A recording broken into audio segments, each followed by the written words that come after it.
তাহলে সেই কোরআন কারীমের আয়াতের অনুবাদটা একটু খুলে দেখেন।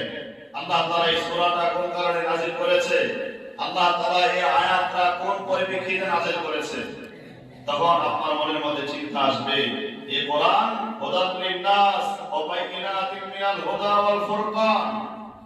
এই কোরআনকে আল্লাহ তাআলা হেদায়েতের কারণ বানিয়ে দিয়েছে, হেদায়েতের জন্য আল্লাহ তাআলা এই কোরআনকে নাযিল করছে।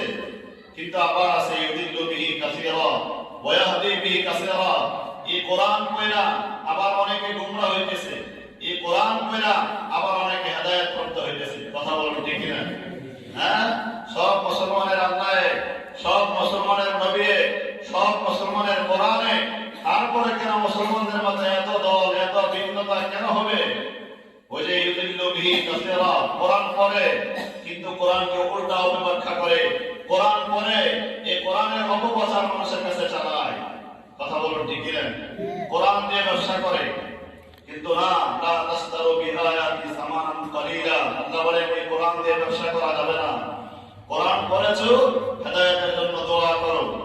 এজন্য আল্লাহ তাআলা কোরআন কারীমকে রমজান মাসে নাযিল করেছেন হেদায়েতের জন্য, হুদাল লিন-নাস ওয়া বাইয়িনাতিন মিনাল হুদা ওয়াল ফুরকান, এবং সত্য মিথ্যার মধ্যে পার্থক্য করার জন্য আল্লাহ তাআলা কোরআনকে নাযিল করেছেন। এই কোরআন আপনার আমার জীবনের সঙ্গী বানাইতে হবে, কোরআনকে আমার জীবনের সংবিধান বানাইতে হবে। কারণ মরণের পরে রাসূল করিম সাল্লাল্লাহু আলাইহি ওয়াসাল্লাম ঘোষণা করেছেন, আল কোরআন ওয়াস সাওম ইয়াশফাআন লিল্লাহ।